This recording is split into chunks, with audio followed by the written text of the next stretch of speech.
Ó, esse amplificador aqui, para ele funcionar, galera, tem uma seguinte coisa aqui. Deixa eu diminuir aqui, que eu fico me irritando com essa imagem aqui na tela. Presta atenção aqui, ó. Esse amplificador, ele precisa de algumas coisas para funcionar, certo? E muitas vezes as falhas que dão por parte de áudio, né, a parte de speaker, né, no caso a campainha, é por conta do circuito desse cara e não muitas vezes por conta dele mesmo. Aqui é o seguinte, todo circuito amplificador, né, no caso aqui, ele trabalha como ele vai chavear, né, na verdade, aqui. Ele vai chavear esse indutor aqui, né, gerando um campo magnético que vai ser descarregado nele mesmo aqui quando ele for vai ser descarregado aqui. Isso. Vai ser descarregado aqui nessa linha de VBAT, né, gerando uma potência para o circuito trabalhar, né, para ele poder amplificar. Então ele precisa de potência, de ganho. Aqui é o seguinte, pessoal, como vocês sabem, né, essas linhas aqui, ó, vêm lá da CPU com a amostra do áudio, né, codificada para que ele possa amplificar essa amostra e sair aqui nessas linhas, ok? Isso aqui é um amplificador de áudio.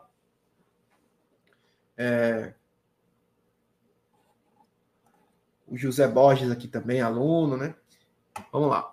Então, o que acontece? Aqui também eu tenho um barramento I2C. Esse barramento é o barramento I2C, né? Esse barramento I2C I2C, né? Como algumas pessoas chamam, né? Gosto de falar bonito. Essa malha é um barramento que controla esse cara, certo? Aqui, esse barramento aqui está associado às linhas de dados do áudio, certo?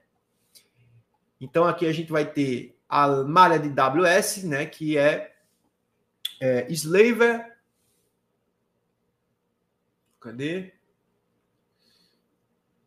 Aqui vai ser Chip Select, certo? Essa linha aqui é onde a CPU seleciona esse circuito integrado. Ele vai dizer, ó, cara, se liga aí que eu vou mandar os dados para tu aí.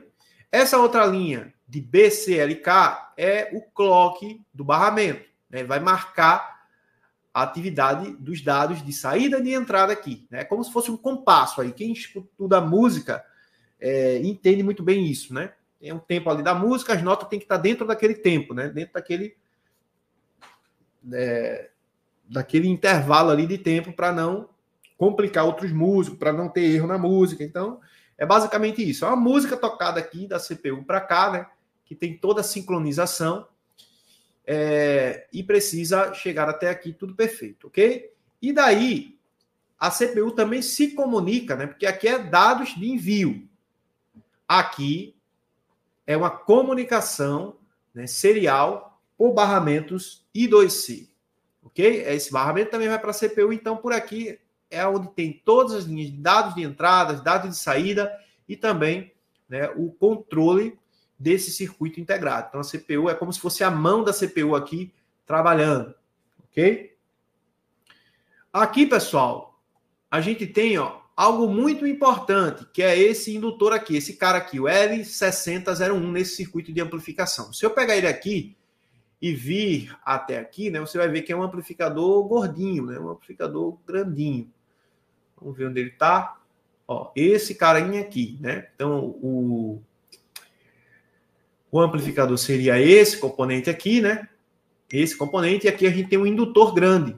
Esse cara vai chavear esse indutor para gerar um campo magnético nele, né? E esse campo magnético vai ser descarregado no próprio circuito integrado para que ele tenha potência, tenha ganho para amplificar o sinal, certo? Aqui tem o chaveamento, como eu estou falando para vocês, né? Nesse chaveamento, galera, é aqui que acontece a mágica.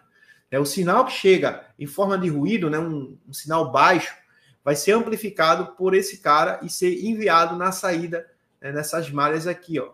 Cadê? Vamos lá, aqui, nessas linhas aqui, certo?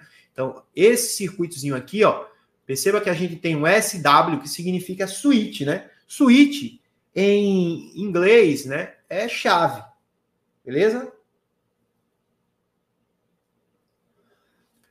Switch aqui, ó, significa chave, ok? Então você vai ver um chaveamento aqui nesse indutor, né? Vai gerar aí um ganho para esse circuito integrado para ser amplificado o sinal de áudio aqui. Beleza, pessoal? E para concluir, vamos pegar aqui essas outras malhas, né? Perceba que a gente tem malhas ligadas a GND. Galera, essas malhas que a gente vê ligadas a GND em circuitos integrados são malhas que, quando a gente tem uma falha, a gente precisa verificar como é que está o componente também. Quando a gente verifica aquilo que é óbvio, certo? A gente analisa tudo que deveria analisar e a gente não encontrou a falha,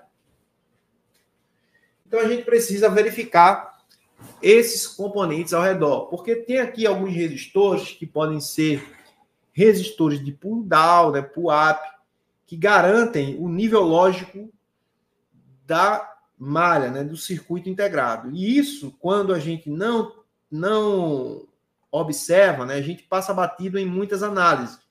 Então, quando você analisa o óbvio ali, tudo que tem que analisar no circuito, e de repente você não chegou à conclusão, está tudo funcionando normalmente, ou parou tudo naquele setor, observem sempre